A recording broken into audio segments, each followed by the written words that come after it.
তার কখনো কোনো বিচার হয় না, দোষীরা ধরা পড়ে না, এবং দিনের পর দিন ক্ষমতায় যারা রয়েছেন তারা সেই পাওয়ারটাকে, ক্ষমতাটাকে ইউজ করে এখনো পর্যন্ত টিকে আছেন। এবং তার আশীর্বাদ, আমাদের এই মুখ্যমন্ত্রীর আশীর্বাদ, এবং সবচেয়ে বড় কথা যে তিনি একজন মহিলা হয়ে মহিলাদের প্রতি সেই আবেগ, সেই বিচার না থেকে যারা আজকে এই ধরনের কাণ্ডগুলো ঘটায় তাদের ওপরেই আশীর্বাদের হাত মাথায় থাকে। এটা হাওড়া জেলার ঘটনা।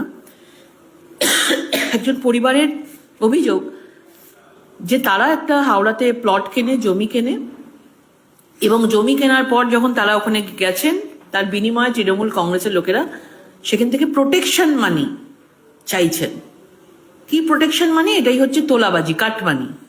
কারণ আপনি যদি আপনার নিজের পয়সাতে গিয়ে নিজে থাকার জন্য জমি বা প্লট কিনে বাড়ি তৈরি করেন, আপনার এতদিনের স্বপ্নের একটা স্বপ্নটাকে সত্যি করেন, সেখানেও কিন্তু আপনি ছাড় পাবেন না। আপনাকে তৃণমূলের নেতাদেরকে, দাদাদেরকে, আপনাদেরকে কাটমানি দিতে হবে।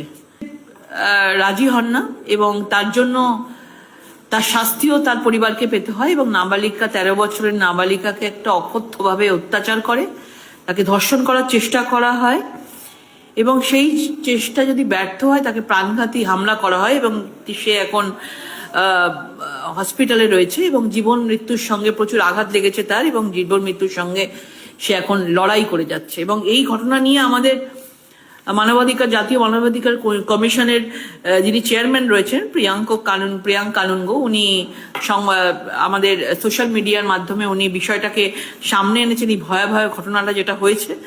এবং পরিবারের দাবি যে তৃণমূল কংগ্রেসের বিধায়ক সমীর পাঁজা অভিযুক্তদের রাজনৈতিক সুরক্ষা দিচ্ছেন।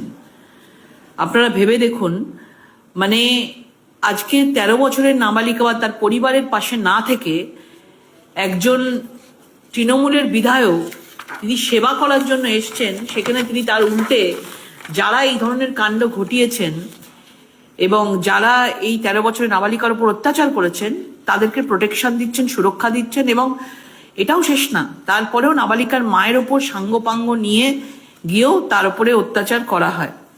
এবং এই জিনিসগুলো মানবাধিকার কমিশন এগুলোকে সামনে নিয়ে এসছে অত্যন্ত সংবেদনশীল এবং গুরুতর বলে। এবং সবচেয়ে মজার কথা হলো, এখানে হাওড়া পুলিশ কমিশনার